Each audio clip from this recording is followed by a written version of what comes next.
ललित मोदी ने छोड़ दिया भारतीय पासपोर्ट, दूसरे देश से मिल गई नागरिकता। इंडियन प्रीमियर लीग के पूर्व अध्यक्ष ललित मोदी ने भारतीय पासपोर्ट को सरेंडर करने के लिए आवेदन कर दिया है।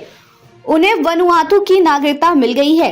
ललित मोदी मनी लॉन्ड्रिंग और विदेशी मुद्रा कानूनों के उल्लंघन के आरोपी हैं। एजेंसियों से बचने के लिए वे 2010 में ही भारत छोड़कर भाग गए थे। वहीं अब किसी और देश की नागरिकता मिलने के बाद ललित मोदी का प्रत्यर्पण और भी मुश्किल हो गया है। जिस देश की नागरिकता मिलने का दावा किया गया है वह एक छोटा सा देश है जो कि प्रशांत महासागर के एक द्वीप में फैला हुआ है। प्रत्यर्पण संधि के मामलों में यह देश पहले से ही कुख्यात है।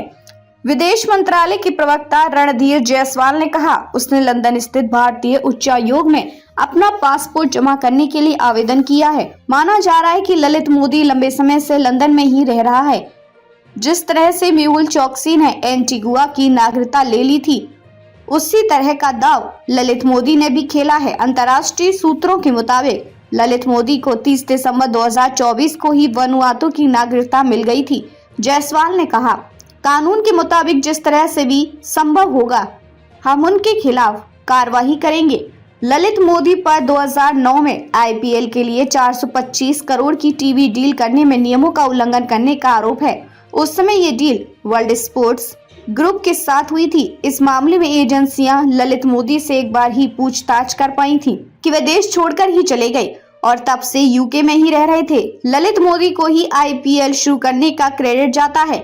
2008 में उन्होंने इसकी पूरी भूमिका तय की थी। आज आईपीएल का फॉर्मेट दुनिया के कई देशों में पसंद किया जा रहा है। 2009 में भारत में इलेक्शन की वजह से आईपीएल दक्षिण अफ्रीका में करवाए गए थे।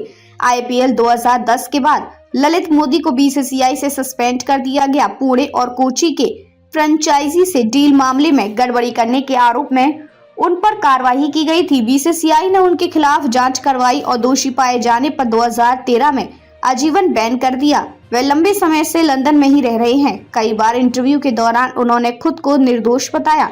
2015 में ललित मोदी के खिलाफ मुंबई की एक स्पेशल कोर्ट ने गैर जमानती वारंट जारी किया। ललित मोदी अब जिस देश के नागरिक हैं वह देश प्रशांत महासागर में करीब 80 छोटे छोटे द्वीपों से मिलकर बना है। इस देश की आबादी करीब 3 लाख ही है। 1980 में यह देश फ्रांस और ब्रिटेन से स्वतंत्र हुआ था। वनुआतु इन्वेस्टमेंट प्रोग्राम के तहत नागरिकता देता है। ये एक आवेदन पर करीब 1.3 करोड़ रुपए का खर्च आता है। ऐसे में वनुआतु की नागरिकता लेना बेहद आसान है। खबरों में अब तक के लिए बस इतना ही। फिर होगी आपसे मुलाकात, तब तक के लिए नमस्कार और देखते रहिए पहाड़ दूरदर्शन न्यूज।